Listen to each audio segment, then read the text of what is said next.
Welcome everyone to Ladder Daily Digest. We are all about promoting creators, whether it's podcasters or authors. And today we have Michelle Brady Stone of 132 Problems with Polygamy. Or is there more to your show? Revisiting Mormon Polygamy. Revisiting Mormon Polygamy. Yeah. And so we're glad to have you, Michelle. Thank you. Thanks for inviting me on. Yeah. And so we wanted to start off with what led into the creation of your podcast. What part of your story kind of led you to where you are today that you're comfortable sharing with us today? And also sort of like where you were born and what high school stuff. You got to give your Mormon credentials, the Mormon CV. Yeah.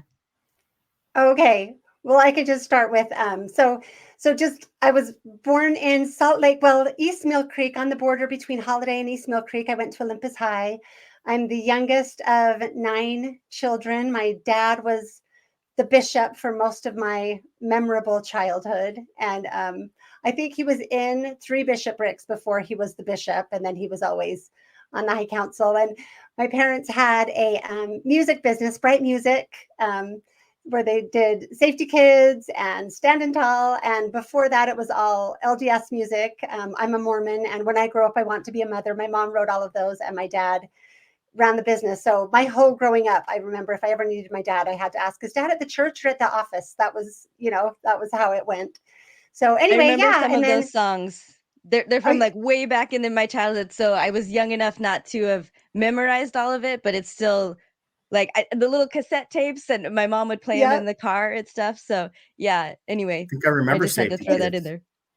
Yeah, it's fun. I think a lot of people who grew up on them, like I obviously did, we could probably still quote the entire, the entire thing. The whole album. People always ask if I was on them. And my mom had several tone deaf kids, but most of us went on to, I majored in music dance theater at BYU. But so I learned to sing later, but not when I wasn't on any of them. I was not talented enough. And so anyway, then, was super excited to go to BYU, got a full scholarship to BYU, and passed up a lot of basketball scholarships to other schools because I wanted to go to BYU. The one school that didn't offer me a basketball scholarship, but that was okay. I wanted to go there anyway. That's BYU, right? So right. Anyway, the Lord's University. Why go anywhere else? Guard? I always played. I was like a 3. Yeah, 3? the shooting center. I mean, forward. They used to call it. Forward. They have different names now than we used to have. Yeah, they say wings and bigs and stuff like that. Yeah. And then Gene can talk shop basketball with you, but not me. But yeah, that's his thing. Yep. And so, and it's funny because it was always this debate in my life between sports and dance and music. It was always like the hard choices. But so I did sports in high school and then music, dance, theater in college, and then always desperately wanted to go on a mission and ended up getting married at 20. I was pretty mad about it, actually, but I knew it was what I was supposed to do. And then I think I had 1 semester left at BYU, but it was dancing full time, and I had a baby. So I still have a semester of maybe it's a year. Maybe I dropped out because I was pregnant. I can't remember because I couldn't do 9 hours of dance 8 months pregnant, right? Aww. So it would have been cute. I'm sure it would have been really darling if I had been in there on my point shoes. But so anyway, right. I still have a year of full scholarship at BYU, but I ended up having my family instead. So that's kind of brings us up to date, maybe. And then sort of. And so how many children do you have? I shouldn't say it's that's the beginning. That's a short version of the origin story. I was going to say, I think a little bit more, but yeah, go ahead. Did you have a question, Jean? Sorry. So I remember hearing that you homeschooled your children. Mm-hmm. Yes.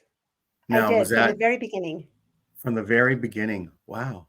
That could be a whole podcast itself, because back then, were there very many materials?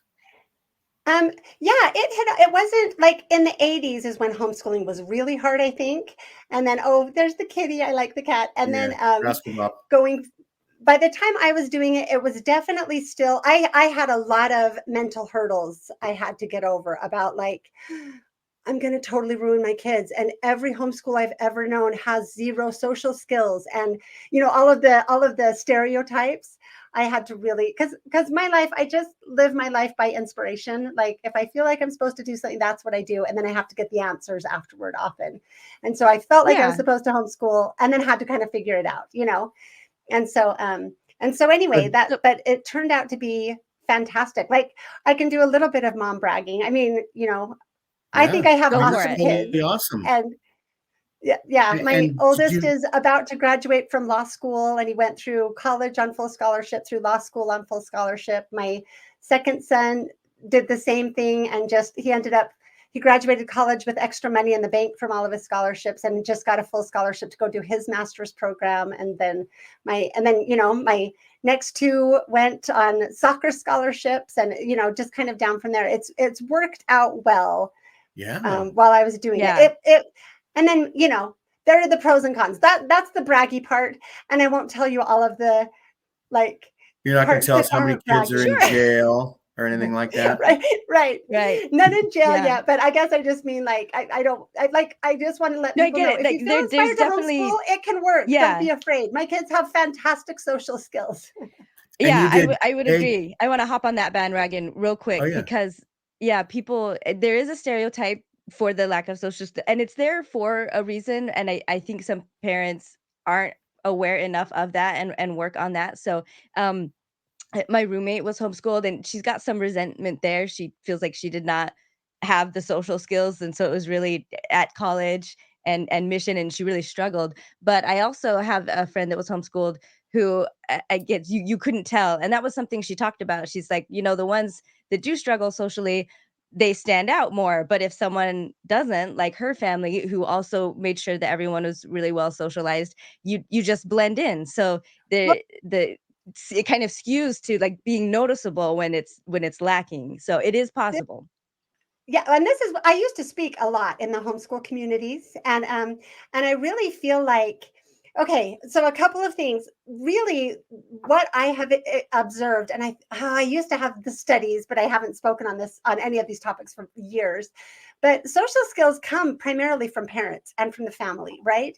And so it often was people who were kind of, maybe now we would call them on the autistic spectrum, or a couple of years we would call them Asperger's, or any other kind of thing, that struggled in school, maybe had a higher likelihood to homeschool their kids because they had such a bad experience. So often it was the people who were a little bit different who would self-select to homeschool. And also back when homeschooling was not okay, you had to be willing to go against the grain in order to do it, right? And so my observation has been, like think back to when you were going to school. Was every kid in school normal and cool and had good social skills? Not at all. I was not one of them. No. Right. Yeah. And so part of what I always have said is like, you know what, even if kids are like, if the family is a little bit unusual or have some unusual characteristics, and in my ruder days I would have said, if people are weird, at least those kids can be home where they're loved, because the worst thing to do to a weird kid is add massive insecurity on top of it. So, so I do think that, anyway, so for me, I brought up the social thing, but it actually has gone 180 degrees. I feel differently about that now. And, I have there's a homeschooling woman in Utah that's been talking about homeschooling for decades. And she used to say, oh, I totally socialize my kids. Once a week, I beat them up, steal their lunch money, and flush their head down the toilet, right? Like, I mean, it's kind of like you learn social skills ideally from good examples. And so I will say some of my kids in their early teen years didn't really relate to some of the peers in the ward, but I wasn't necessarily sad. They would just say, Mom, they're just kind of dumb, or they're just kind of like, they just talk like, do you know what I mean? But by the time, that sounds judgmental. They just didn't know how to relate to them, because it seemed, and I can see that. But then by the time they're in high school and college, so that was the only period we would ever have. Anyway, so there's some I get it. And twins are intentionality super too, like introverted and shy and have anxiety, and it was good for them to be able to homeschool instead of having to face the And lion's so den every day. So anyway, there's that sidetrack. what grade do you stop homeschooling? I never did. K-12? I guess yeah, we went, well, both of my boys went to college at 17, and it was kind of like, and you're out of here, go to college because I'm done with you. Like You never thought you of starting a Michelle Brady Stone University? You well, just keep them no. at home for most of their lives? No, no, and there are so many great online resources now and great universities that you can do at home too. Like education does not look like it used to look, right? It's so wide open. There's so many options. So create your own adventure. Sounds great. Feel free. And I actually think that you doing that in a way is a preparatory thing for you having a successful podcast, because you're thinking, you're presenting lessons, you're thinking ahead about things, lesson plans, right? You probably have plans for your podcasts for in the future. So yes, I do have plans for my podcast. I would actually say, so when you homeschool, people will often think, oh, you must be so organized. No, total ADD, totally not organized, right? But I've always had a teacher's heart and always been a deep thinker. So really my way of homeschooling my kids was just engaging with them, just surrounding them by good materials. They always had to do math and piano every day. And then I just surrounded them by good books. And then we had a lot of conversations. And so that's kind of how, so I've always been a thinker, and I've always had my list of books I want to write and list of speeches I want to put, I just think that way. So probably that's kind of how it developed. Yeah. Yeah. And so when did you finally decide I'm going to do a podcast? Oh, well, so it was did you think about it for a year? Or did you say, I'm going to do it, and started? So actually for decades, I've always felt like there were things I was supposed to do, things I was supposed to say, but I always would feel like there were times the answer was not yet, or there were other times that like I would just have the answer, have a baby, there's a baby waiting, which that was the answer many times, obviously. So I've always had things that needed to be said. And so in my long list of topics of things that I would have wanted to address when because anyone who's followed my podcast knows I grew up wholeheartedly believing in polygamy. I thought it was absolutely how we were supposed to live, and that it was this beautiful blessing that we just didn't fully understand, and that we could bring in Zion when we could live these higher laws of the law of consecration and polygamy, like so different than how I think now. But that was what I really believed, right? And so it was quite a journey for me to realize polygamy was never of God, which is where I started with my podcast. So anyway, so on my huge list of things I wanted to eventually write or do, 132 problems was there on that list. And then it was in 2022 that I finally was just told it's time, and told to start this podcast. Well, it was in 2020 that I was kind of like, this is what I need to do. And, and like I said, I just go by inspiration. So I just felt like the answer was very clear that this was the podcast I would do first, and then, or the book I would write first, or whatever it was going to be. And then in 2022, I was just told it's time. And so if we had done the show last month, we could have been your second anniversary. Right. Yes, that's right. Yeah. February 13th, I think. It's close to my birthday. It's like right in the middle of February. Yeah.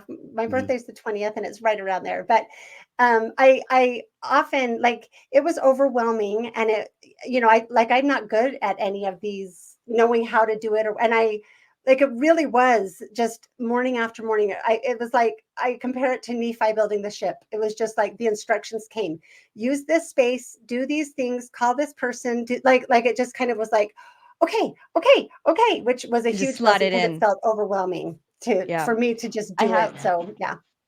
I'm just going to show this. Yes. So this is like a daily calendar of like inspirational quotes and stuff. And you can see I'm on the wrong day. I'm on March 6th, but that's just because I live life by my rules. And sometimes when I land on a quote I really like, I'll stay there until I feel ready to move on from it. And then I'll start flipping forward. But so this one is for March 6th, and it says, great people do things before they're ready.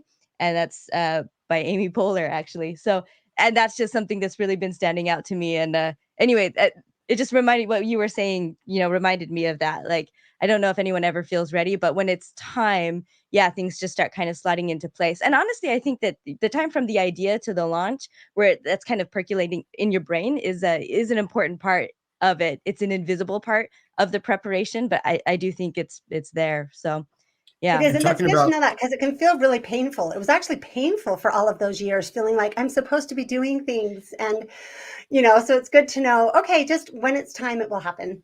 I mean, you can say that forever. Like when it's time, you need to actually do it, but you also don't need to push it before it's time. It'll happen.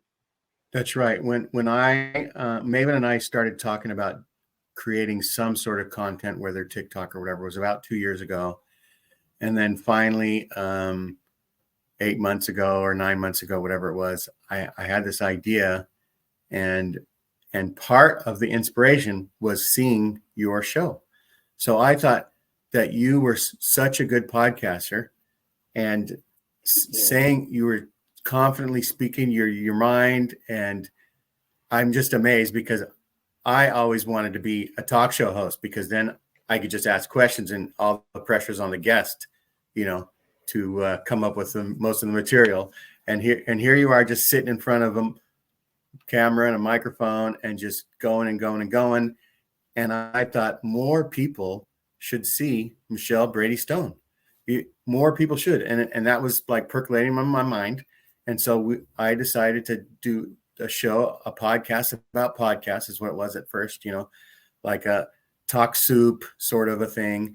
And I said that to, Maven, but Maven was like in India exploring the world. Yeah.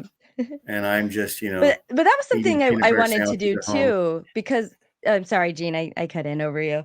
And I was just going to say, like, and so I couldn't wait for Maven to come back from India. So I started to do it without her, mainly because I wanted to get some experience. She had already been helping with. And I had asked that. I was like, you can't wait for me. So a lot of this is Jean, but I felt passionate about the idea too, because you're a lot bigger now, of course. Like, things have really grown for you, and we can talk about that. I do have questions about that, but there's so many people who are starting out, and they're starting out small, and especially if they don't have the backing of the church or other bigger, like, more well-known podcasts or platforms to jump off of. It can be a real struggle to just kind of eke out those first few subscribers and really get something going. And even a lot of people who do get going lose steam and lose momentum really quickly. And so so I thought out there, I would see some podcasts that actually, and it was Gene that kind of helped me see that Gene is really good. He's a really good hype man. And so he will hype different podcasts that are new and help get them up. And it just made me think, like, who's out there that has a message and has an audience, but just the audience can't find them. So anyway, so that's where, like, Gene and I, it came in and started collaborating together.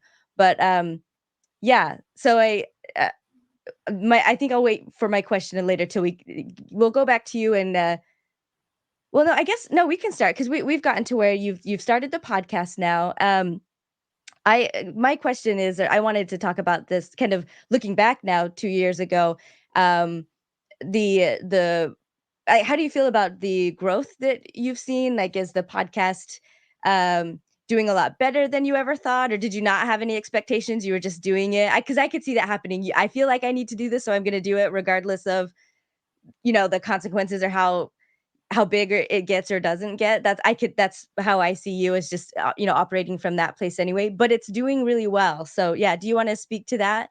And I also am curious if there's a specific point where maybe, like, starting off, there's kind of a slow rise. Is there a point where you kind of took off, or is there an event that really dramatically increased your viewership, if there is any? Not necessarily, but yeah, I'm curious about that. Okay, so yeah, I can speak to some of that, and then you might have to ask specific questions if I don't touch on Sure. every piece of it. But yes, I did. So for me, as someone who's very kind of libertarian leaning, very constitutionally based in my personal perspectives, like 2022 was a really bad year for me in particular, aside from just the world. And 2021 was a really bad year, and I felt like my personal feeling, and everyone can have their own, my personal feeling is my country's falling apart, my church is falling apart, what can I do to.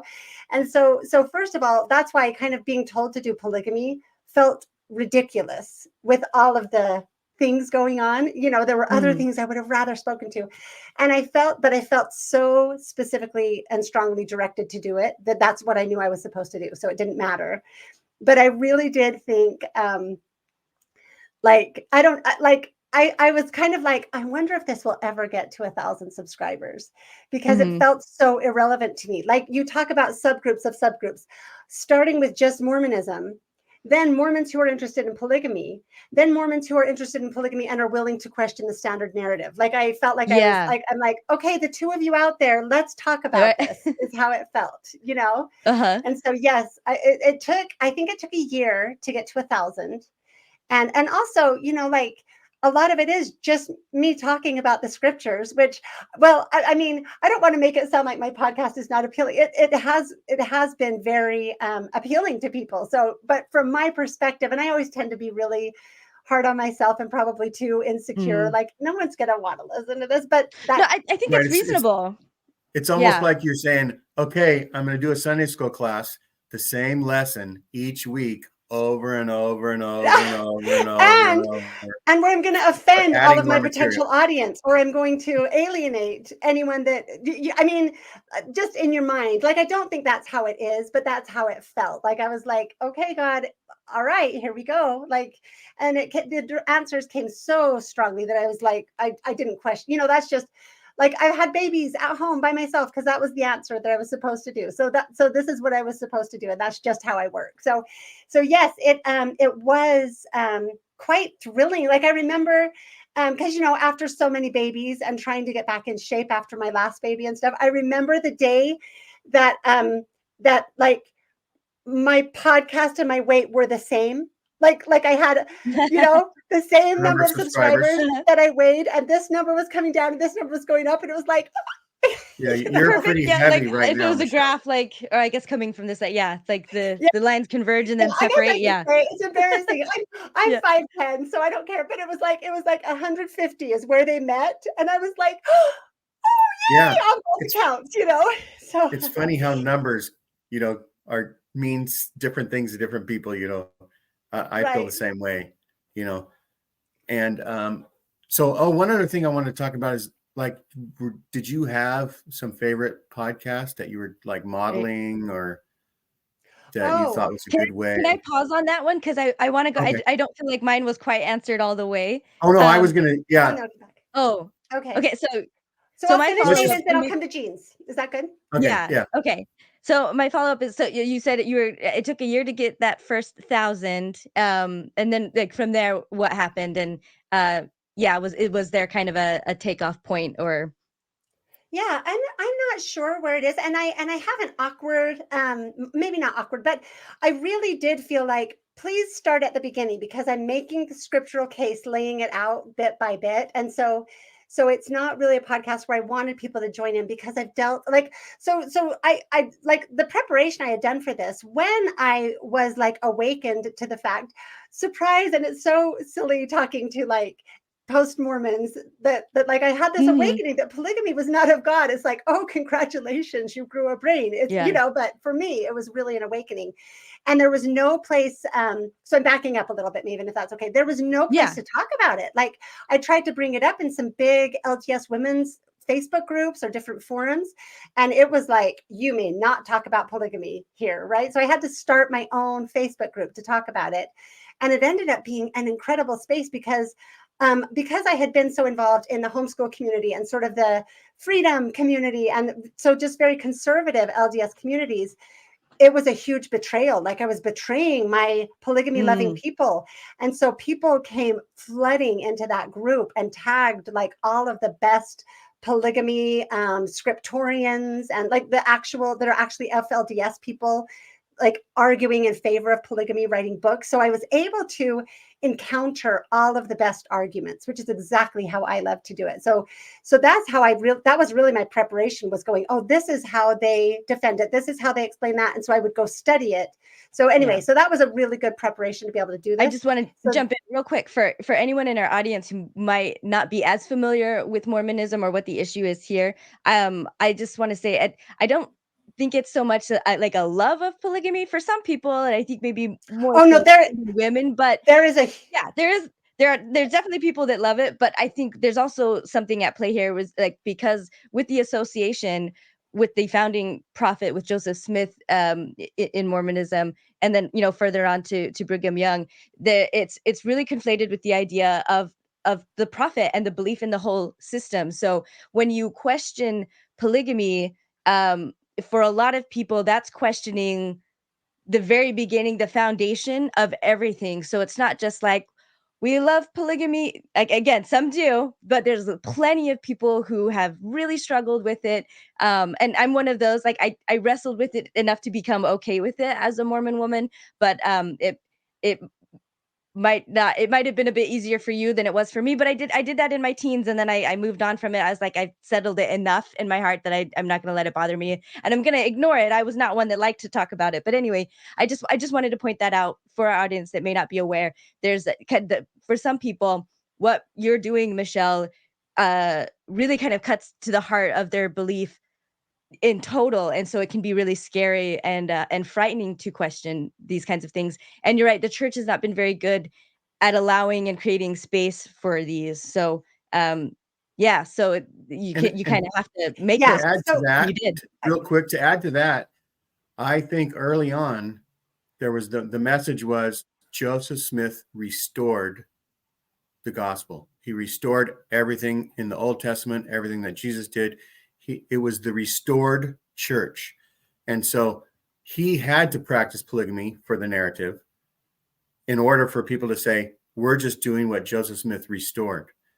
But Michelle, you feel like you've come upon evidence that. Yeah, and I'll get there. Let me speak to this point, because I do think it's a really important point. There are these different groups in the church, and so there are many people. So and the entire first year when I started my podcast, I thoroughly believed that I knew that Joseph wasn't doing what Brigham Young was doing. I knew that, but I thoroughly believed that polygamy originated with Joseph Smith and Brigham took it and ran from it. But I just thought Joseph dabbled, and that's why he lost his spiritual protection and was unable to be killed. That was kind of but I was so overwhelmed by the history, and it felt like this unsolvable mess. I'd seen a lot of it, but I was like, I guess my perspective really was, it doesn't matter if Joseph did it or if he didn't, it's wrong. And if Joseph did it, he was wrong. And what I so wanted to show people, but particularly women, but I've been really gratified how many men are resonating with this as well. What I really cared about is, who is God? I wanted to show people polygamy is not of God. And so the people like you, Maven, who I think that's why people have been resonating so much with the podcast, because for so many people, it's this uncomfortable on the shelf term. I hate the term on the shelf, but on the shelf issue.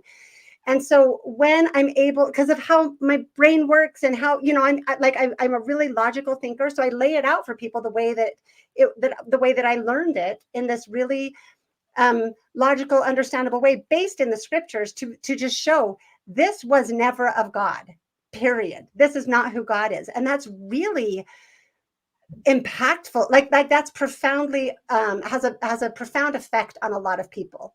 And so so I think that there is that portion that's just like thrilled, and then the fallout from that of, how do I navigate prophets? The prophet can never lead us astray, which ironically grew directly out of polygamy. So I'm able to speak to that to people too, and kind of go, hey, this is the situation, and in my perspective, this is what it was always supposed to be. If it was so simple to sit in a boat and have someone row you to heaven, then what's the point? All through the Book of Mormon, we're taught how we are supposed to judge, and that it's up to us to have the discernment, and we need to be able to know truth from error for ourselves. So I think it's a good thing for us to be called to think a little bit harder, to take a little bit more ownership and responsibility and empowerment to think these things through. So I think a lot of people actually really resonate with that. And polygamy is kind of the vehicle. That's what I've kind of seen. Because it was years before I learned about polygamy that I really learned, like from the Lord and in the scriptures, that our idea that the prophet can never lead us astray is highly, highly problematic. The way I described it is it's spiritually dangerous, right? Because Mm-hmm. it's just false. And it anyway, so I'd alienated many of my family members and a lot of friends by talking about that, by saying, and at that point I wasn't saying, it was so long ago that I wasn't objecting to anything that any of the prophets were saying. I was just objecting to that idea, right? So anyway, but at the same time, I have to say there is a core, like there are people in the church who are profoundly dedicated to polygamy, and they get angry. And so if you were in some of these groups where the polygamous lovers, and it's both people living polygamy, people in the church pretending they're not living polygamy but living polygamy secretly, and people in the church that aren't having anything to do with polygamy right now but are very devoted Looking to forward the to eternal it. harem, right? Yeah. Like, Yeah. and Yeah. women also who, because for me, I kind of saw it as a way to show how faithful I was. I was so naive, but I so I think there are women in that place. From God, how dare we question it? If we're uncomfortable, And that's a problem I with can us, prove, not God. Yeah. So but polygamy is such a hierarchy. It's such a hierarchy, and right. people can't wrap their brains around it till they can step out of it. So for men, I'm of course going to be the one that has this harem. Like some of the pictures I've seen going around, and how people talk about this. And then for a lot of the women, it's like, I'm going to be the faithful. I'm Eliza Snow. I'm the one. So either I'm going to be the favorite wife, even if they're not thinking about it this way. But I have literally encountered so many women who either there's no one good enough for them in this world, or they're kind of putting up with their husband because they know that they are going to be sealed to Joseph or Jesus or God the Father, right? So assigned a higher, it's a higher, so a lot of people, I think it's no coincidence at all that Jacob 2, the sermon in the Book of Mormon, Jacob 2 and 3 is the sermon against polygamy, but it puts pride and polygamy together, and that always is a universal because it's so prideful. It's always, oh, well, I don't know why you're worrying about it because it's only for the righteous. And it's like they just have these demeaning, prideful things that they say that it's really shocking when you get on this side of it. So I just want to let you guys know that that is there in the church. And when that's what's interesting is that this side of the church, these like polygamy lovers, they don't engage with me on the scriptures because they can't, because it's pretty clear. Yeah. So I mean, the names that I have been called, I'm leading the hordes of Satan to destroy that, right? That group is completely in line with like the post-Mormon, anti-Mormon group on the narrative of Joseph. It's shocking and stunning because I know for a lot of people, they think it's laid out and clear, but I promise the more you get into it, the more you see that's not the case. So, okay. Yeah. Is that... No, I was gonna say, and I'm one of them. So I don't think it's shocking that we agree on the polygamy aspect. And I being historical, while being on opposite ends of how we feel about polygamy. But like you said earlier, it is a huge mess, and so even we have like a previous history and previous interactions on it. But I have always understood that there is a reason for people to be questioning the narrative, and I don't. I've never felt that is wrong. And so so I understand the place that you're coming from, and it is because where you're at, you do kind of put yourself in this unique position where you are kind of getting it from both sides, and it's the Every same side. We're gonna hopefully soon have Stephen on with Mormonism with the Murph, who's also kind of a faithful apologetic, but more progressive. He's a bit more kinder than some people treat those who have questions, including about polygamy, and who, instead of going your route, Michelle, end up leaving the church over it. Anyway, he's in the same spot where he gets it from the faithful members, and he gets criticism from those who have left. And I would say Steve Pinecker too. He's an evangelical who's very engaged in Mormonism. He has a variety of guests on his show from all kinds from, not just the mainstream branch, but other branches and sects. And so, yeah, it's just, he also gets it, you, people like you are, yeah, just in a really kind of vulnerable place to be getting it from both sides, or multiple sides. And I just want to admire that. It takes a lot to be able to be in that space, and work through that and deal with that. So, yeah, I just wanted to give you kudos for that. And then, Thanks, sorry, Nikki. Jean, did we? Yeah. So we didn't get to Jean's. Did you finish? I think where you were going, and then Jean was wanting to know about the podcast, or I things guess that I could talk inspired about you. the second year. The growth has taken off much more, Okay. and so yeah, so it's just grown a lot faster, which has been stunning and gratifying. And like I'm like, whoa. And I've since then learned about things like I've been told about education weeks where the talk that was going to be about polygamy would have lines wrapped around. Like I did not know that this was bubbling to the surface so much. So again, I just Mm-hmm. did it because I felt like, and then now I'm like, oh, thank you, God, for sending me down this to be able to like the messages I get from people are just so I feel like this work is important. It Yeah. really is helping people, And and that's not what I in say ways in that are in the apologetic comments, or like, yeah, in the yeah. comments on a lot of your pages, I see a lot of women, And thanking men, I you will say for men. giving, yeah, and men. But I think, but maybe I'm, because I am a woman, I think I'm paying more attention, because I feel like I see more pain, like personal pain, Yeah. coming from women struggling with this, and they're really grateful to you for having a way to navigate that. Because I mean, you said you were wholehearted, you understood it.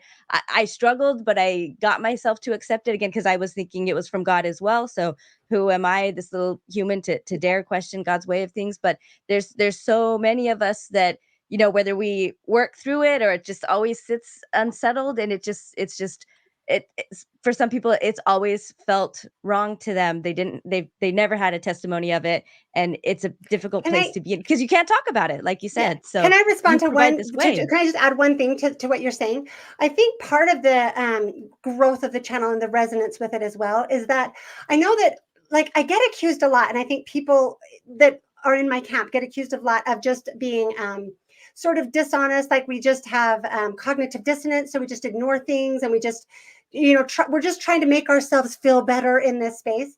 And Mm, and it's interesting that I get that we get told that, because it's actually so the opposite of that, at least from my perspective. And so I think that's why it resonates, is because I'm actually like, just like when I had my Facebook group, and it was like, bring me your best arguments, please bring me your best arguments, and I'm actually addressing them head on. And I think that's why it resonates, because we're like, I think people can feel, oh, this isn't hiding things, this isn't just like trying to explain things away. I think people are sick to death of apologetics, right? And I think that people like just, and it's been a little bit interesting. My puppy just came in. Sorry. So oh, it's been a little bit interesting to um what was I saying? Sorry, I'll get back on it. you're cognitive Okay, totally dissonance, lost it. and Sorry. yeah, because I Yeah. because I had talked about, you were providing a way for a lot of women to, Yeah, and I I think, just feel wanted to clarify validated. that Yeah. I'm not just, oh, that's what I was going to say. People are so sick of apologetics, truly sick of apologetics, and just Mm, being told to stop their thoughts and to just accept it, and right. And so I feel like I'm doing the exact opposite, and that's a big part of why it's really resonating with people. And yeah. so, and that's why it resonates. That's why I felt like I needed to do it, because there have been other things done on polygamy, like Carolyn Pearson's great book was so useful, and I was so excited about it because I felt like this needed to be done. And Yeah. anyway, I think people are sick to death of apologetics, and I think that's why it's resonating, because I really am like, and it's been a little bit tricky because it really is just my journey. So I know that I've learned so much. I shouldn't say it's been my journey. It's not like I'm recording my faith transition. It's nothing like that. It's just, especially digging into the historical portion, because I felt overwhelmed by that. So it's just kind of been like, I'll go research one topic like crazy and then present what I found, and then go research the next topic like crazy, right? So And that Yeah. that's kind reminds of me how of something else I really liked about your podcast was polygamy isn't just one problem. Because a lot of times people would say, but what about Mormon polygamy? oh, we used to do that. So end of discussion, right? We don't do it Right. anymore. But 132 problems. You're saying there's all kinds there's of different discussion. ways Yeah. to get into this subject. Let's Mhm. talk about them all. So that's another thing I Yeah, like. and there are all kinds of tentacles that stem out from it. Like Maven said, the prophet can never lead us astray. What does that mean? And the temple and ceilings and like there are so many things that it affects. It really does affect us from top to bottom because it's an entire mindset, right? I remember thinking when I first heard Brighamites, right? Yeah. Being the Utah Mormons being referred to Brighamites. I was like, wait a minute, we used to say Reorganites about the other church.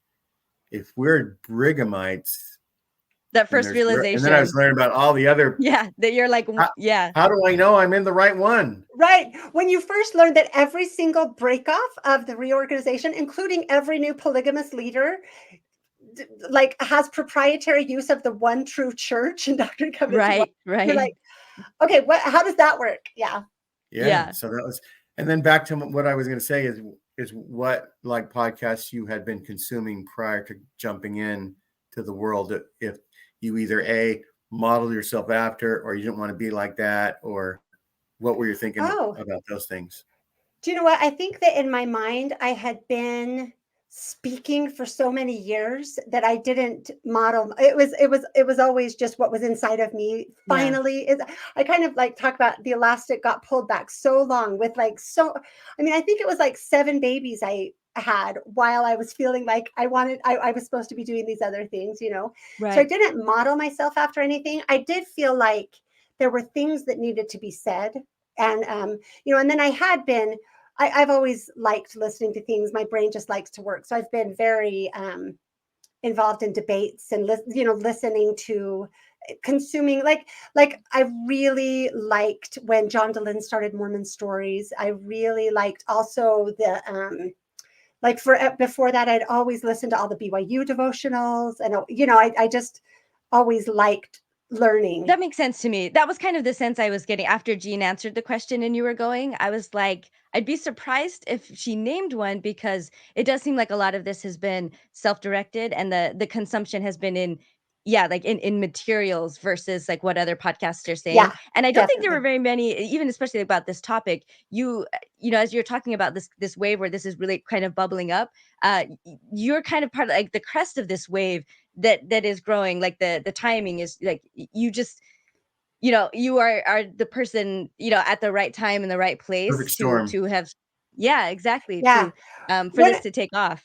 I think when I kind of it for a lot of people. When I started it, I thought I was too late. Like I thought this is so dumb. This has already been that's part of why I thought it was so dumb. Like Lindsay Hansen Park did hers several years ago. Yeah, and polygamy. So I guess I did feel kind of like, oh, is she I did not want to feel like a copycat, but I really did not resonate with Lindsay Hansen Park's approach and her content and her way of doing it. And I had such different things to say. So I kind of felt like this is too late. I should have done it back when I wanted to do it, so it's been surprising to me to see.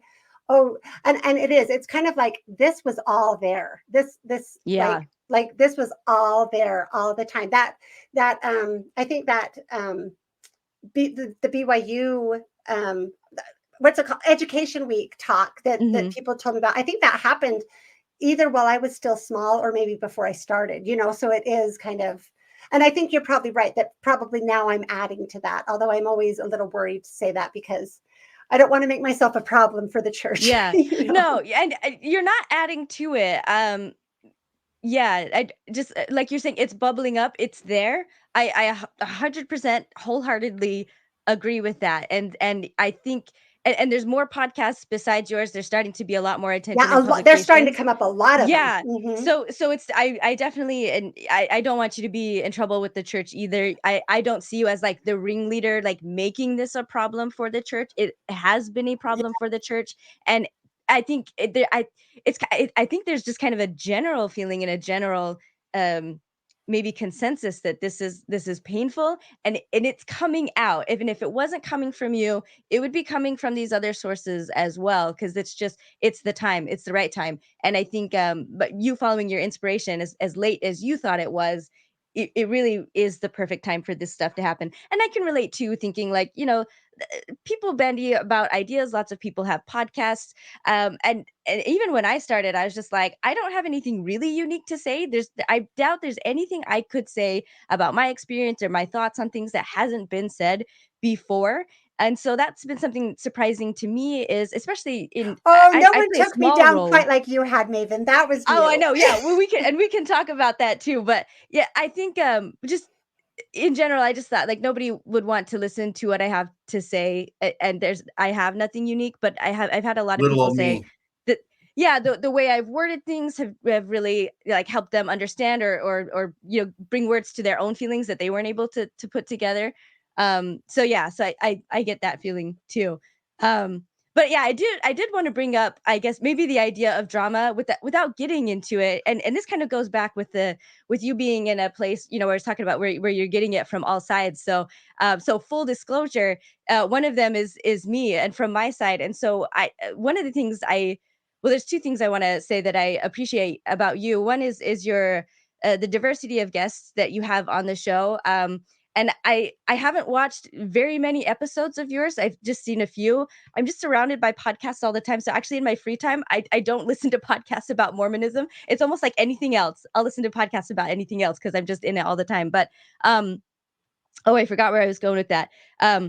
Just your diversity of guests, that you do have guests on from varying viewpoints and also with different experiences with polygamy. Some who are coming from modern day polygamous cultures, others who have it in family history, etc. I appreciate that you bring other people onto your show, and you're very respectful to them.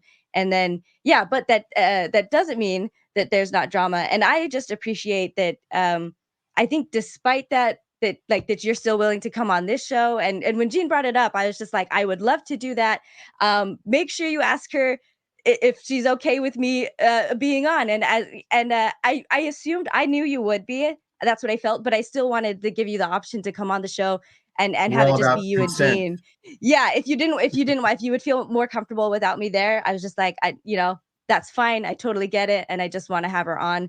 Anyway, so I just wanted to say I appreciate that we can have beef, but still interact, And I think. And go ahead, and I Jean. also think it has something to do with, Michelle's overall philosophy. Like you mentioned, she has a diversity of guests. Michelle had 10 or 11 days ago, or maybe by the time we air this, 2 weeks ago, she had her first live, right? Mhm. Yeah. And what came up was talking about basically a big tent. We should have a diversity of talk. We should be allowed to say things in Relief Society or Sunday school, that because that's part of everybody's experience. And so that I remember hearing that Joseph Smith would invite, preachers to the congregation from other faiths. Come and preach to us. Tell us what you got. We're not afraid of people talking about Jesus, in their own way, and so that's another thing that I really appreciate about you, Michelle. And what was your experience with your first live? I remember you saying you had like a team of people helping you out. What was that like? It was actually really fun. I love discourse. I love conversation, and so I'm always because we did a call-in show, which is what I wanted to do, not just chats. And so that's always fun for me. Keeps you on your toes. There was at least one just gross caller that you're like, people can be horrible. I Mhm. definitely get more than my share of trolls, and it's sort of like sexual assault. When someone calls you on your live show to verbally sexually assault you, you're like, that was nice. You know what I mean? No, But so that was the one downside. I'm sorry Yeah, that the risk. happened. Well, it's Yeah. just it's like and it is funny being in this space because it like I'm sorry, I'm going to be rude. I assume it was like the people that hate me the worst. It's funny. I have said if I have a superpower, it's like stepping in the biggest pile of dog poo available. Because when I started out this channel, I was just saying polygamy is not of God. Actually, the post Mormons loved me. Like I had a lot of post Mormons share it because they were trying to share it with their families, and so as soon as, and it took a lot to convince me that Joseph wasn't involved. And then beyond that, it took a lot to convince me to talk about it, because I felt like I'd worked so hard to gain credibility. So, and as soon as I came out on with that, oh my gosh, the whole other side. So Yeah. I never know if the worst attacks are from the really adamant, you can't say this about Joseph Smith, or from the really adamant, you can't say this about polygamy. But it gets really aggressive and nasty in both sides, which is shocking to me. It's like, you guys are claiming to have the high ground. Like the polygamists are saying it's only the most righteous. Okay, we can agree to disagree, you know. And then a lot of times the post-Mormons are like, we're on the high road. Well, the Mormon church is so bad. I'm like, okay, let's do better then. How about we do better instead of worse than the standard Mormon, you know? So that's why, anyway, but sorry, I went on the sidetrack. Yes, the live was really fun. Those are going to be our 5th Sunday episodes, which I thought was fun. So that's our 5th Sunday lesson is a live. We just in March had to do it at the beginning because the 5th Sunday was Easter. So that's why it was right. Sunday. And we'll provide a link to your live and to your first podcast and to something else I find that I think would be interesting as well. And then I've given you an hour to think about it. What was the first time you showed up on somebody else's podcast? Oh, and I won't remember, because I actually did some podcast interviews before I started mine. Oh, okay. Because of my particular experiences during 2020. Right. And so I was on podcasts before that a couple of times. And just like I said, it was like, this is bad, what's happening in our society. So I don't know. I don't know. Not necessarily about polygamy. No, those weren't about polygamy. Okay. And if you can think what it is, either anytime in the next week, even or during the premiere. Well, I don't, and it might have been a small podcast that I first did. And I'll put it in there. Yeah. So there have been a variety of them now, and all from different angles. I just recently did Mormonish with Rebecca Biblioteca and Landon Brophy, and they're fantastic. That was a really fun conversation. And then I've done some in so there are these different groups, right, all over the church. Like there are so many. So some with people who, and anyway, I don't even know how to title the groups, but they've just been a variety of different. And that's what we say. We want to promote shows across the Mormon spectrum, right? Yeah. They're everywhere. And I should say that while there have been the haters, also there's been so much more support than hate. The haters have been vocal and loud, but there's been a lot of support, which I really, really appreciate. I remember seeing somebody responding to negative comments, early on in their careers. They'd say, thanks for listening. Yeah. Yeah. Right. Because, honestly, at the end of the day, even though you have the haters, though, if they're engaging with your content, they are supporting you and they are driving the algorithm and stuff. So it's like, thanks for participating. That's right. Probably when Maven was attacking Michelle got like hundreds of new subscribers because of that. Oh, I don't know if I did. I don't think I did. I don't think no such thing as bad publicity, I heard. Yeah. I don't. Yeah. But there are times, like you brought up Stephen Pinecker, and actually just, I think yesterday, this has been an interesting week, because he yesterday, for the first time, addressed my content on my podcast by inviting Brian Hales on. Brian Hales, who told me that I had to shut up and sit down. So I thought that was I want to talk about that. That's how good we are. We invited you first. Okay. Well, and I mean, like I have some history with Stephen that I'm not thrilled about. I wasn't at all thrilled about how that went down, and I actually think, as I watched it and as other people have reached out to me, I actually am like, oh, thanks guys. It's kind of how I hope that will go down, because it was bizarre. Sorry to bring that up. I'll tell you, I don't know if you've heard this yet, but this morning, Steve issued an apology to you. Oh, okay. Like on Facebook? He did a live. It's ongoing. Still like we're breaking news to you. And I always am a little bit interested when people. I'll go see, but I'm always interested when people apologize publicly. And I expressed to Stephen all of my disappointment on the phone before he did the interview. He called me to inform me that he was doing the interview, and I explained to him all the reasons that I thought that was not good. He called me after he did the interview, and I explained to him all of the reasons that he thought he was not good. So if all of the public outcry is the reason that he took Mm. it down and issued a public apology, okay, that's great. And like Yeah. like with Maven, I I don't think always he's want taking the to. episode down. I always But want to. yeah. Oh, okay. If he has issued an apology, then I always want to give benefit of the doubt, and I always just want good working relationships with people. But that doesn't mean that what they did wasn't kind of lame, you know. So Yeah. Yeah. And you brought up a criticism, or it was kind of left hanging in the air, and I want to give you a chance to air that, you know, about me. But before I do that, I did want to talk about the episode with Brian Hales, because for me, that was actually a real big pivot point for me in my interactions and my view of you, because to start with, you were going to come on Mormonism Live, you know, to basically it was kind of set up as debate style, you know, where both sides are presenting their best evidence, and then, you know, responding to the other side, and then basically coming back, and it didn't end up working out. There was a big fallout from that, and that did cause a lot of drama. And I remember at the time feeling like that you didn't know what you were talking about, that there was just there was just a lot there. But it was the episode with Brian Hales that just really impacted me. And I just saw, to me, I just saw a really different Michelle. And so and this also kind of goes back to with like the bubbling up and not having spaces to talk about this. I think the Brian Hales episode, if there's any episode of yours to really fully see that in action, it would be that one, because that's exactly what Brian Hales was trying to do to you. Telling, you know, it was stay in your lane. This has been established. The discussion's over, basically. And the scriptures and things, the quotes he shared was like, you know, even if it's wrong, even if leaders of the church are wrong, if they are hurting people, I mean, he literally said, like, if the church is harming people, what God would want us to do is to do nothing and just be obedient, and not try to change anything or make it better for anyone or point out the wrong. Like, that's not our place.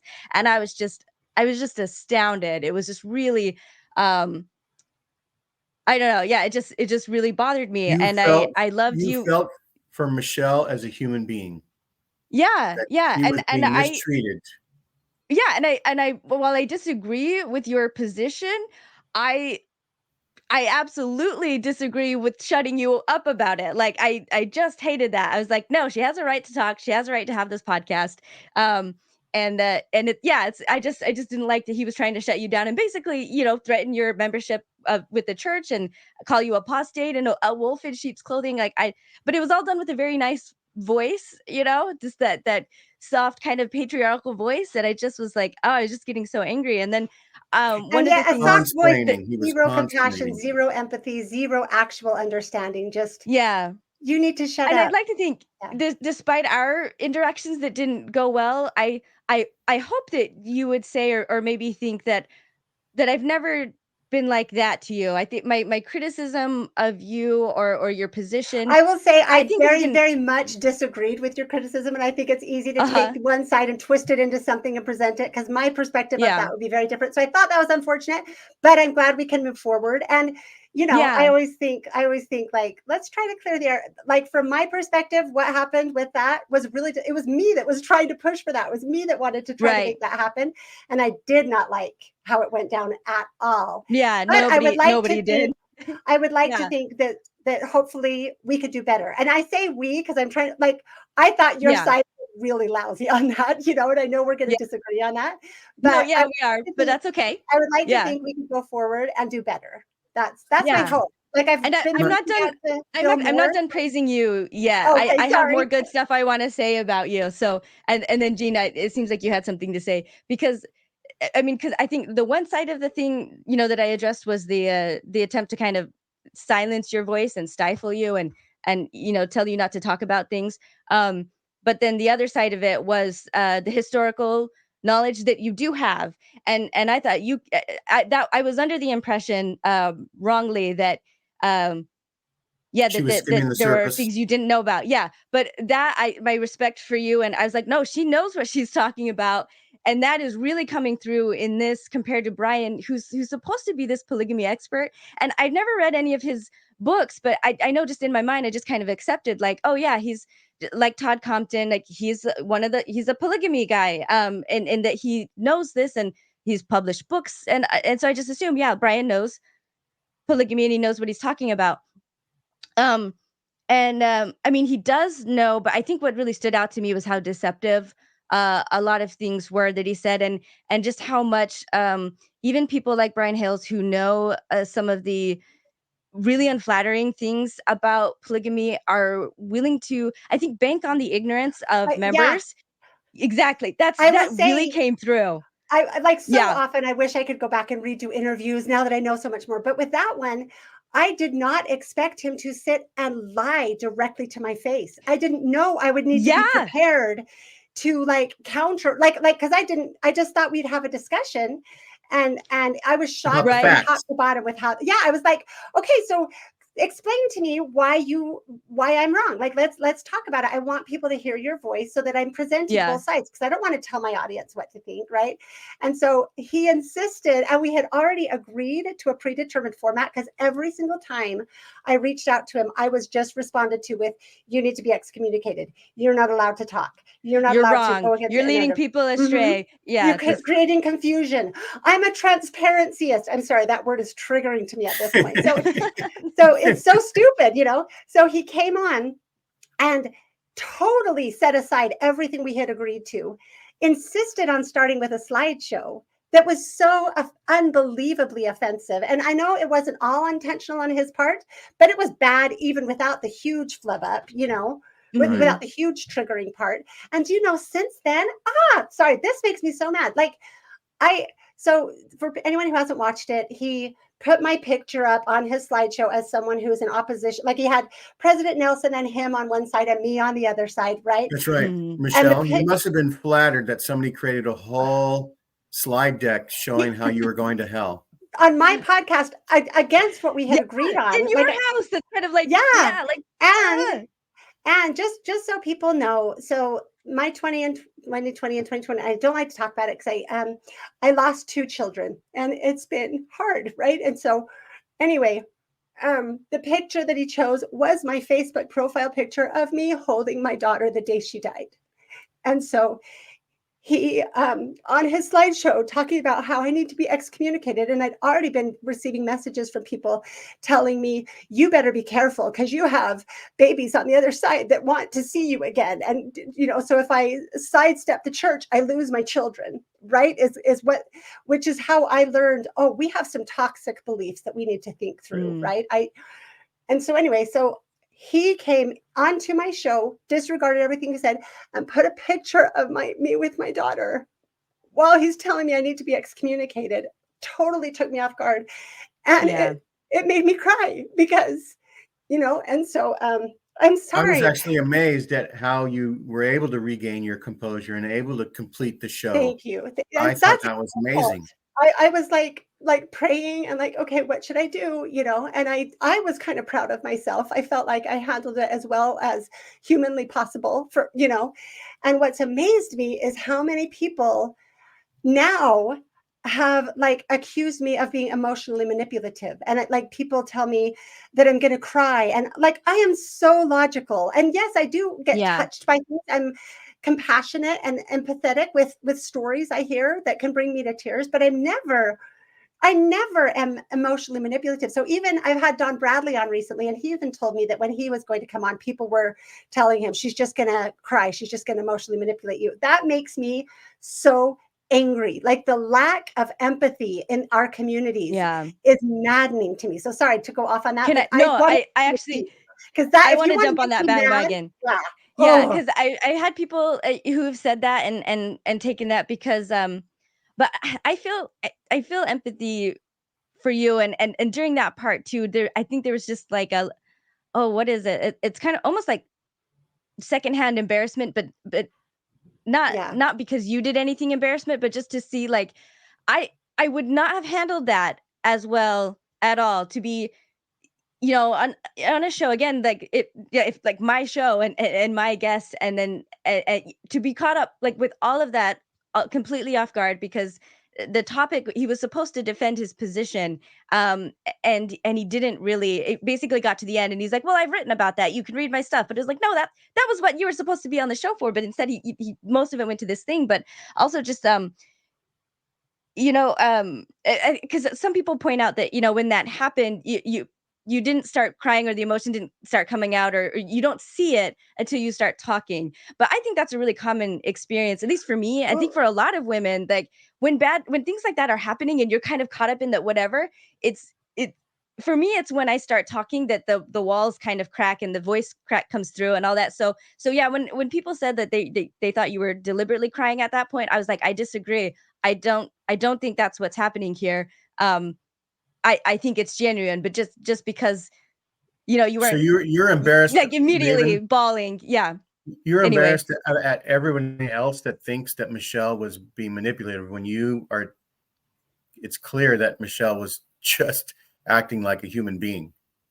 Yeah. You're almost embarrassed for other people that can't see stuff. that. Yeah, and this happened in an interview of mine, where I was emotional. Someone was like, "She's fake crying," and it's just like, "Oh, okay." And they said something like, about body language, and I was like, "Oh, you're a body language expert, are you?" And so anyway, yeah, I disagreed, with people, and it's kind of funny. I think because of the interactions that went down, like with us before, I think people sometimes think that if they criticize you, that I will jump on board and immediately agree with them.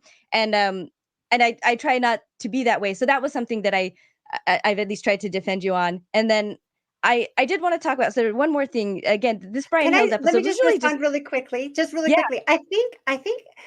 I think I was off screen. Like my son was my editor at that point, and I was actually kind of disappointed because while Brian was going through his slideshow, it didn't have me on it, and I kind of wanted it to because I could see my reactions. Do you know what I mean? So I think that maybe that's part of why. But I will say, like, it's good to move on from this because it's still triggering to me. I'm still really upset, and I'm so highly offended that people accuse me of that. Like they have no I think comprehension. That's unfair.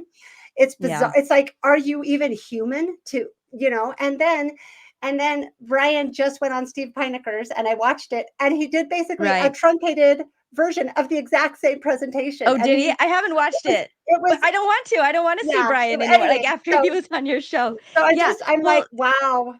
Yeah. Okay. We were talking about his deceptiveness, like once he got off the topic of like everything wrong with you, and you actually started to engage on the topic of polygamy.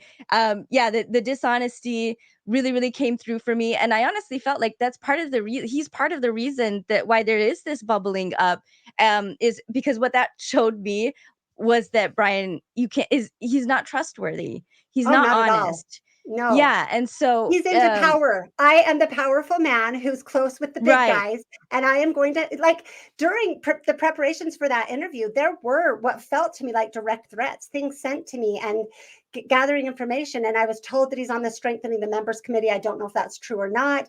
Like, he didn't tell me that, but other people did, and he really was strongly implying that I was going to be excommunicated. Like, it sounded like he was trying to use his influence. I think he's very frustrated that hasn't happened. He was trying to be humble about it and be like, I could be, I'm talking about behind the scenes or whatever. I'm talking about the messages I was even on the show, he was threats. Alternate voices could be me too, but you really don't think that. He's like, but I just thought it was kind of a faux humility and a fake, like, we're in the same boat, but we're not. I really am better than you, but I'll try to find ways to like not say it like that. But yeah, one of the things that really, there's a couple of things, and I know I don't want to go too long, but the 1852 Orson Pratt. So that's the conference where they publicly they brought forward polygamy. 132. Right. It wasn't 132 yet. They brought forward the revelation and admitted acknowledged polygamy. Yes. In August, and the reasons why they were practicing it and everything. And when Brian Hales said that, like, because there's a lot of awful stuff in there, like, you both acknowledged that. He was like, and when he said, like, I didn't like that, so I didn't include that in any of my work, I was just like, ooh, that's a big deal. If you are the polygamy guy, if you're the expert on this subject and you Transparencyist. deliberately leave out a key moment of an entire movement because you don't like what it says, that's huge. That's telling. And so I was just like, that's why Michelle exists, Brian. Like, you've done this, Yes. you know, and it's not the only one. But can I just tell you, I have so many episodes in the works, and it like kills me that I don't have 10 times more time to get them out. But one of my episodes that I have outlined ready to go is called Orson Pratt versus Brian Hales, because Brian Hales tells us his reasons. He tells us his 4 reasons. Yeah. 132, and yet Orson Pratt lays out all of the reasons. One of them includes we've got a human nature to grapple with, and if we don't want whorehouses and adultery, we've got to have polygamy. For God's, like, there's no such thing as a good monogamous man, right? Anyway, so and we're also always told by different apologists, not necessarily Brian, but the general seminary teachers and institute teachers and come follow me podcasters in the church. The general saying is, we can't understand this because we're not commanded to live it. This was for them. So they got, we can know that they got the answers, but we can't get the answers. But what's in the afterlife. Right. What's so funny is that we disregard all of their answers. They have the answers. They told us all of their answers. Yeah. And no, that was new. It's ridiculous. And I had never thought of that before, but I thought that was a brilliant point when you brought it up. Like, why are they're the ones living it and they have these reasons. So why are we in modern times being like, no, they were totally wrong. We don't know the reasons, but it definitely wasn't those. Yeah. I had never thought of that before. So I was like, that's brilliant. And yeah, when he was like, there's 4 reasons for command, in 132, and he listed off the verses really quick. So Peter Bleakley has a podcast called Mormon Civil War, and he and I talked an entire day about this episode. And the reason why he was interested in it, again, was the Civil War aspect, where like insiders to believers and having these very, very differing opposing points of view. And that's why he wanted to cover that. It just the environment that this is built up in, which Brian Hales has contributed to by his dishonesty. But we stopped the episode at that point, and Peter brought up those verses and read them, and they it was just clear he was really misrepresenting what was in there. Plus, he's saying like it wasn't a commandment.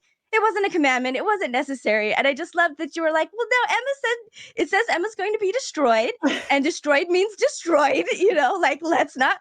It was just a really astounding episode. And I just remembered I started watching that kind of in the middle of our initial beef, when it was like it, and even then at the height of just like, I really dislike what things are going on, and I dislike Michelle. I watched that and I just was like, this is blowing my mind. And I emailed you actually in the middle, so we had like a separate email where I was just like, what's happening in this? Like, is this was this supposed to happen? I was just so confused that, like, even in the middle of an argument, like, I had to just different topic and just be like, Michelle, what's going on? Can you explain this to me? Like, anyway. Well, and going back to the really other deceptive. Going back to the other topic.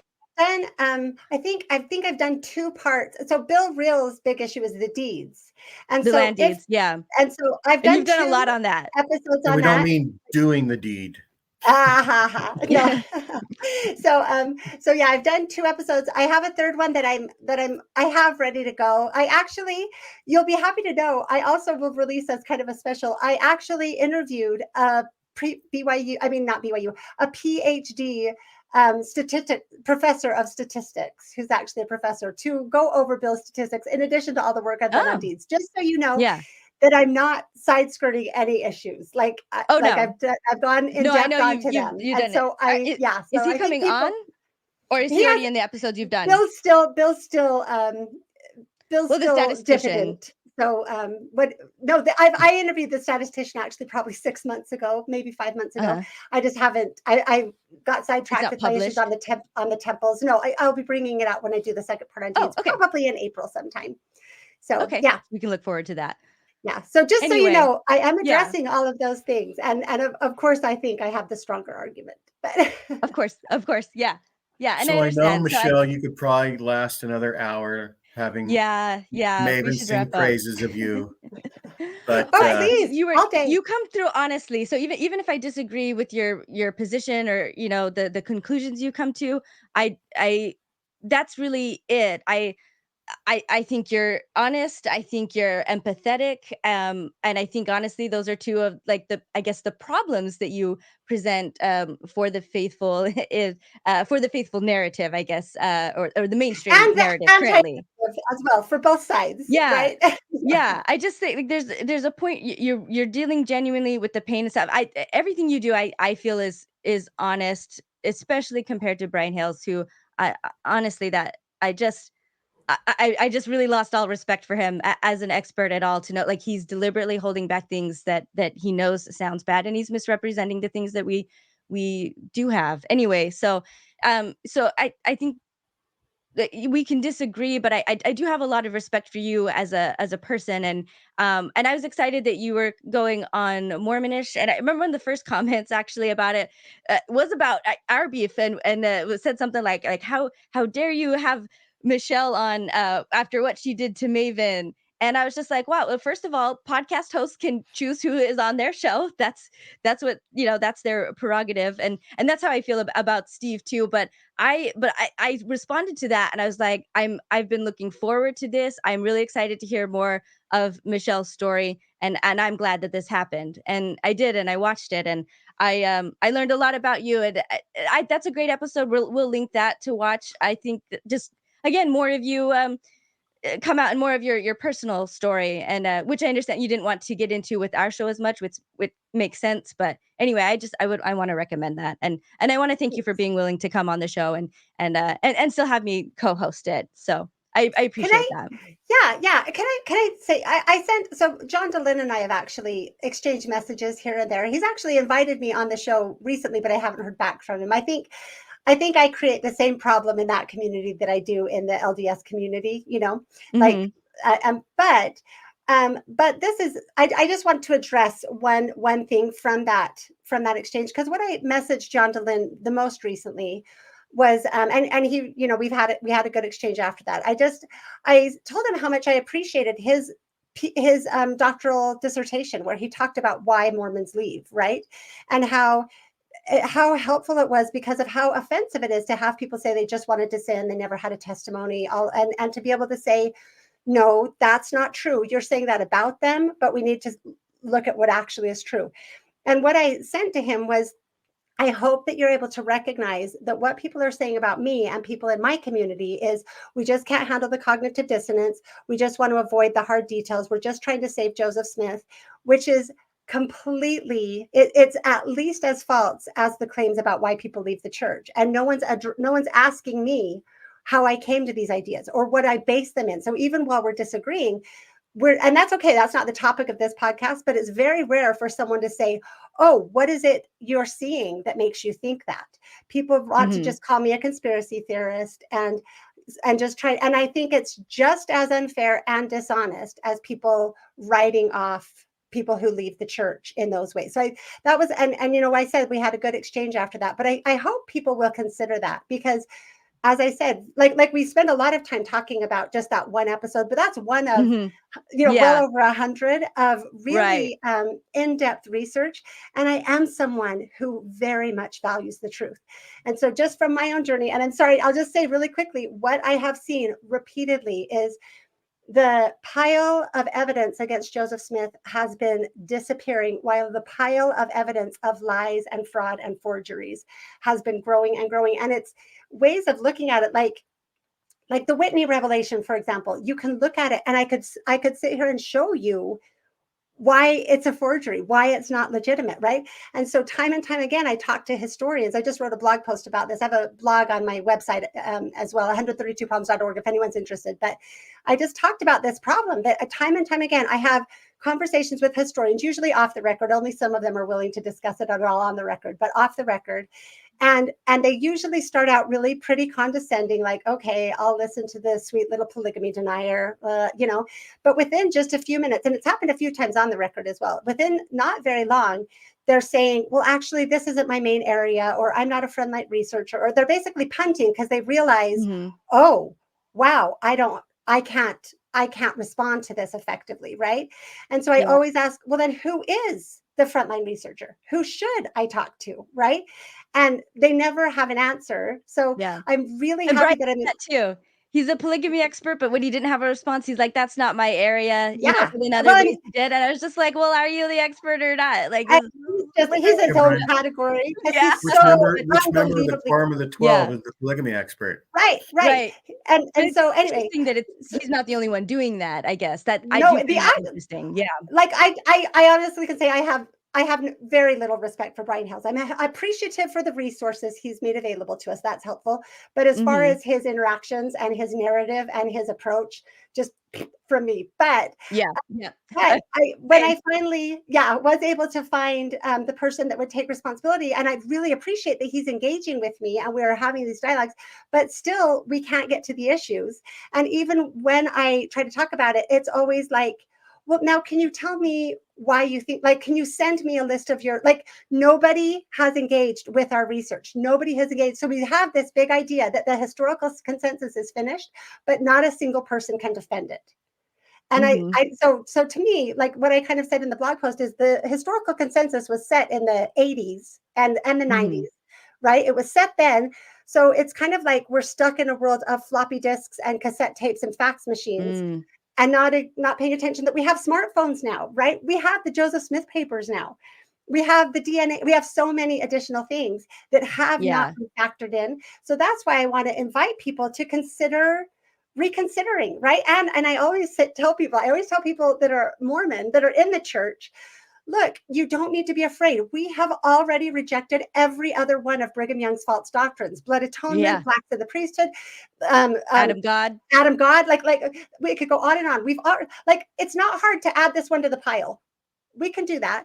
And then I always tell to people that are post-Mormon, look, it doesn't change any of your negative feelings about the church, because it was the church that got established by the polygamist, right? Like all of that is completely valid. So I wish that we could all just set aside just like you're saying, this causes problems for people in Mormonism, because what about this and what about this?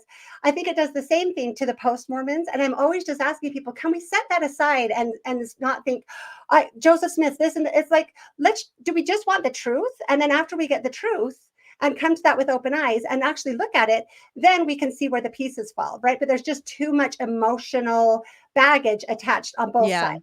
So thank you for letting me make my plea, because I am just like, let's just engage with the evidence, because everyone's like, this consensus is set and you're a conspiracy theorist. And it's like, well, then have someone come and defend the consensus, because no one is. If they're not, if you've got something out there and it's not being addressed, then that just again leads more credence to your position. Yeah. The exact same thing is happening on both sides. Like even the post-Mormon side refusing to platform me, is the same as Brian Hales saying I need to be quiet. Like Lindsay Hansen Park went on John DeLynne's, I am she who shall not be named. They won't say me by name, but it said, we can't let this get any oxygen. We have, like she literally said, we can't let this get any oxygen. They need to suffocate. I'm like, are you guys about truth or not? And I think that's a valuable question. And so anyway, so every time I engage with people, I think they tend to come away going, oh, she's not just an idiot. She's not just and so thank you for letting me come on and engage. But that is my plea, is like, let's actually look at this instead of just, it's the other version of thought stopping. The science is settled. The consensus is set. We don't need to engage in this. And I would argue strongly that we do. That's right. My dad used to tell me to wrap up. Sorry, go ahead, Gene. We're just real quick. My dad used to tell me growing up, he would say, and probably some other smarter person said this as well, I may not agree with what you say, but I will fight to defend your right to say it. Yeah. And so, that's, and I've heard that too. I'm an active Mormon. I would love to go talk to anyone. I will go talk to John DeLynne. I'll go talk to RFM and Bill Reel, like that's all I want to do is go talk about these topics. So I hope we can get you on Mormon Stories, because I do feel like John, that is one thing John is good at, is really asking the kinds of questions that you mentioned earlier that you kind of wish people would engage in or whatever. I think he's pretty good at letting people represent themselves, and he'll push back. He'll often kind of play devil's advocate, and that's across the board. And he also gets flack for that when he'll play devil's advocate for the church. They'll be like, why is John so apologetic about the church? But then of course he's also the devil tearing it down, So anyway, he said he wanted I hope that can come up. He wanted to have me on in the way to not discuss polygamy, but to just discuss my Mormon story, because I have a really Mhm. interesting Mormon story. My mom's Judy You Brady. do. My cousin Mark Hoffman. Like, it goes beyond that. It's a pretty interesting Mormon story. But I agree. but of course, that's a fun story. But I also think that that these are important topics that should be platformed. Mhm. Like I guess Yeah. we could say, I think I've earned the right to be respected at this point. I think it's unfortunate. Yes, Keep I would calling agree. me a conspiracy theorist. So Mm. I do think it's a That's right. conspiracy. So There's I'm not ready. I guess I can't walk back from that because I mean that's how I feel, but I understand your yeah, but let frustration me with let me that. just So tell you this. We're both conspiracy theorists. You think there was a conspiracy. You think Joseph Smith had a conspiracy, right? You think Joseph yeah, Smith was true. having That's everyone a good lie. point. I think that there was this cabal of polygamists that was lying. So we both have a conspiracy, and yours actually requires more players than mine does. And I That's can right. Oh, There's I have show. to agree to disagree. But that's Okay, there's I mean that's why we got to talk about it. That's yeah. why we got here- to have these platforms here's my last and the joke. viewers can decide for themselves. That's Yeah. I love And it. I you say love that. it. I You completely say that. I and got look, that from you. we can agree. I mean, we can disagree with each other with like genuine smiles. We're not like wanting to Yeah. stab each other in the back. And I think that's what I want to model. That's the goal. Like, if we can avoid defensiveness, then we can actually talk about things. So yeah, That's Gene, right. joke. There's not one problem with Michelle. There's 132 problems with Michelle. Exactly. It's not just that Yeah, she's a if conspiracy not more. theorist. Yes. But Do you know that's what? with everybody. We're all complex beings. We all have multiple ways of thinking, multiple levels Yeah. of things that are going on. This But is, It Michelle, deserves to be talked about. thank you. thanks Yes. Yeah. so much for coming on our show. It's been a delight. We do love you. We love what you're doing. And, all the subscribers, please, all the viewers, please like and subscribe and all those things, and share this if you find it interesting, if you know anybody that would enjoy it. And thanks, Maven, for being on the show as well. And have a good day, everybody. Bye-bye. Bye everybody.